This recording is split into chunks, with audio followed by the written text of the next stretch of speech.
Buenos días, tardes y noches, amigos y amigas de Poblar TV.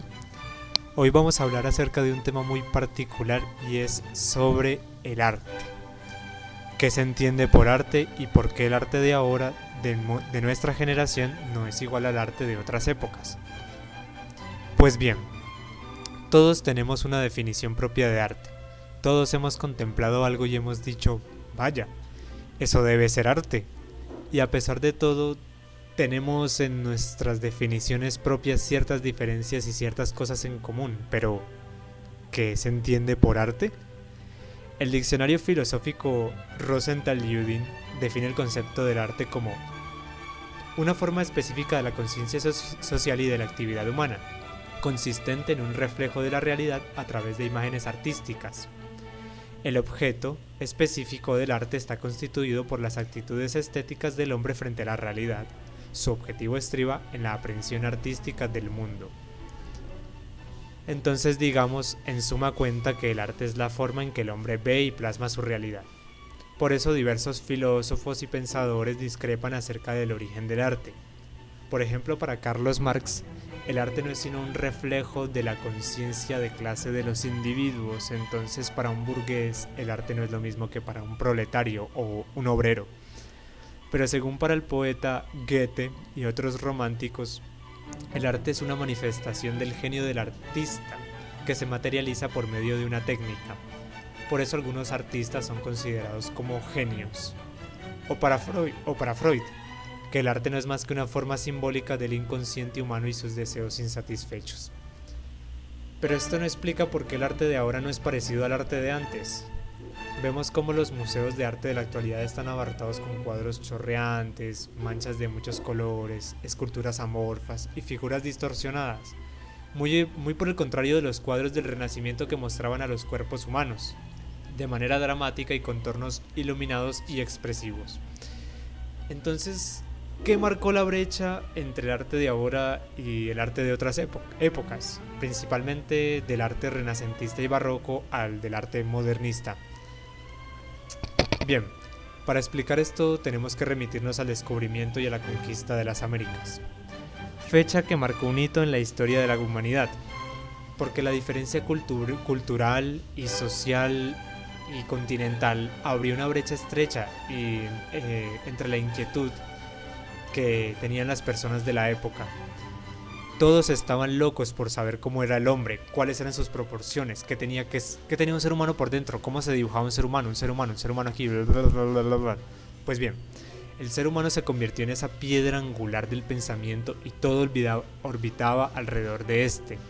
Y esto inspiró a muchos pintores como Miguel Ángel, Da Vinci, Caravaggio, para retratar al ser humano en su máximo esplendor.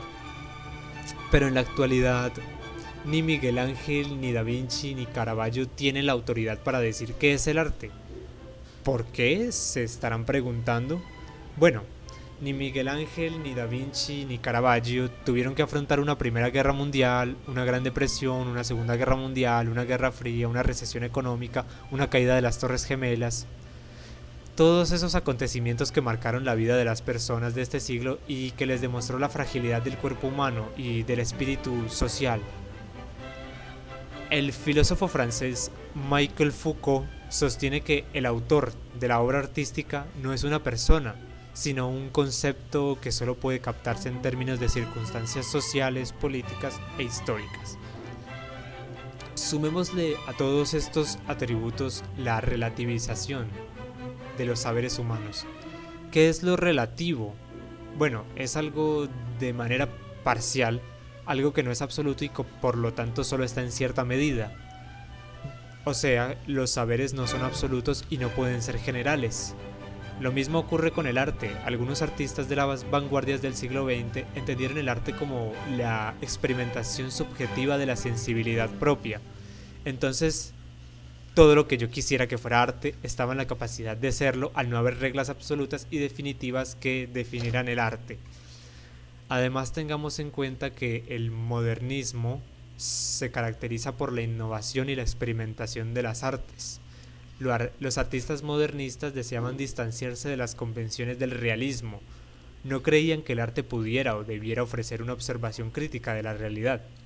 Tampoco pensaban que lo que denominamos eh, como realidad sea un mundo fijo, compartido por todos. El mundo que le interesa al modernismo es más de cambio que de tradición, de impresiones pasajeras antes de formas inmutables.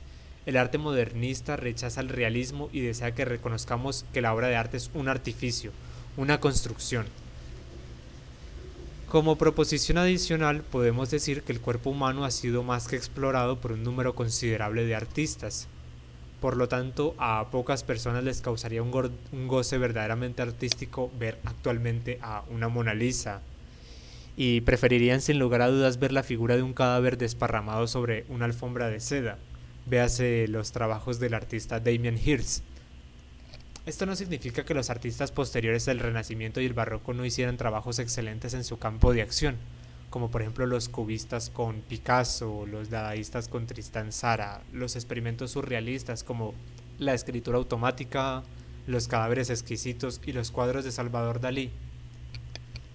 Como conclusión podríamos afirmar que el arte no es lo que era antes y no volverá a serlo, porque los seres humanos ya no son los mismos, porque las cosas ya no son percibidas como antes. Entonces, en ese entonces el hombre entendía las cosas de una forma muy distinta, porque el paradigma social ha cambiado drásticamente estos 300 años.